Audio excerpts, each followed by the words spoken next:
Olá galera, meu nome é Marcos, sou professor de Física e hoje eu vou falar um pouquinho sobre as leis de Newton. Primeira lei de Newton, princípio da inércia ou simplesmente inércia. Todo corpo pontual tende a manter seu estado de repouso ou de movimento uniforme ao longo de uma reta, a menos que haja sobre esse corpo forças que tentem mudar esse estado, certo? Ou seja, se o corpo está em inércia, ou ele está em repouso, ou ele está em movimento retilíneo uniforme. Se ele está em repouso, nós podemos afirmar com certeza que a velocidade é nula, a velocidade é zero, pelo fato dele estar em repouso. Se ele está em repouso, significa que a resultante das forças sobre esse corpo também é nula, também é zero.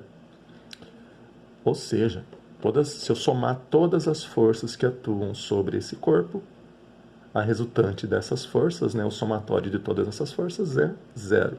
Se a força resultante é nula, a aceleração resultante também será nula. Se o corpo está em repouso, significa que ele está em equilíbrio. Se o corpo tem força resultante nula, significa que ele está em equilíbrio. Se ele está em repouso, esse equilíbrio é chamado de equilíbrio estático. Qual que é outra condição para o corpo estar em inércia?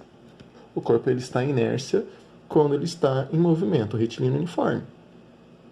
Se o corpo está em movimento retilíneo uniforme, eu posso afirmar que ele está com velocidade constante e diferente de zero. Ou seja, ele está em movimento uniforme. Ok? Se ele está em movimento retilíneo uniforme, também a força resultante é nula. Se eu somar todas as forças que atuam sobre esse corpo, a soma dessas forças é zero. Se a força resultante é nula, a aceleração resultante também será nula. Como o corpo está em movimento retilíneo uniforme, ele também está em equilíbrio. Por que ele está em equilíbrio? Porque a força resultante é nula. Porque a aceleração resultante é nula. Porém, ele está em movimento. Se ele está em movimento, nós chamamos esse equilíbrio de equilíbrio dinâmico. Certo?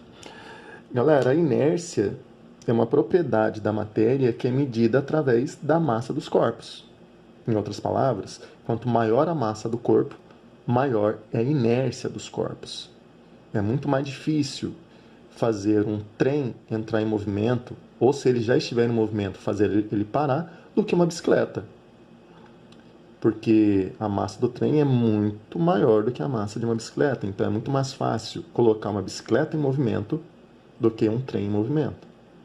Do mesmo modo que é mais difícil parar um trem, é mais fácil parar uma bicicleta.